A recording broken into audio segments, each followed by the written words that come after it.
এক ব্যক্তি ক্রয় মূল্যের উপর 50% বেশি হিসাব করে বিক্রয় মূল্য নির্ধারণ করে। এই নির্ধারিত বিক্রয় মূল্যের উপর 10% কমিশন দিয়ে জিনিস বিক্রয় করে।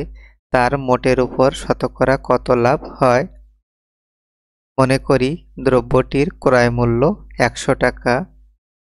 ওই ব্যক্তি ক্রয় মূল্যের উপর 50% বেশি হিসাব করে বিক্রয় মূল্য নির্ধারণ করে। সুতরাং নির্ধারিত বিক্রয় মূল্য হবে ক্রয় মূল্য প্লাস ক্রয় মূল্য এর 50%। আমরা ক্রয় মূল্য ধরেছি 100 টাকা প্লাস 100 টাকা এর 50%। এখান থেকে আমরা লিখতে পারি 100 প্লাস 100 ইন্টু 50 ভাগ 100। যেহেতু শতকরা বা পার্সেন্টেজ বলছে সেজন্য নিচে 100 দিয়ে ভাগ হবে। এখান থেকে ক্যালকুলেশন করে 100 প্লাস 50, 100 100 কাটা যাবে। 100-র সাথে 50 যোগ করলে আমরা পাবো 150 টাকা। আবার ওই ব্যক্তি নির্ধারিত বিক্রয় মূল্যের উপর 10% কমিশন দিয়ে জিনিসটি বিক্রয় করে।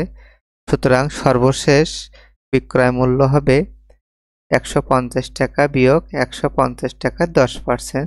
যেহেতু কমিশন বলছে সেজন্য মাইনাস হবে 150 বিয়োগ 150 গুণ 10 ভাগ 100। এখান থেকে আমরা লিখতে পারি 150 বিয়োগ 15। 150 থেকে 15 বিয়োগ দিলে আমরা পাবো 135 টাকা। অর্থাৎ আমাদের ক্রয় মূল্য আমরা ধরেছিলাম 100 টাকা এবং বিক্রয় মূল্য পেয়েছি 135 টাকা। অর্থাৎ আমাদের লাভ হয়েছে। অতএব মোটের উপর লাভ শতকরা লাভ হবে, আমরা লাভ ইকুয়াল টু জানি বিক্রয় মূল্য বিয়োগ ক্রয় মূল্য। বিক্রয় মূল্য আমরা পেয়েছি 135 টাকা এবং প্রারম্ভিক বা প্রাথমিক ক্রয় মূল্য আমরা ধরেছিলাম 100 টাকা বিয়োগ 100।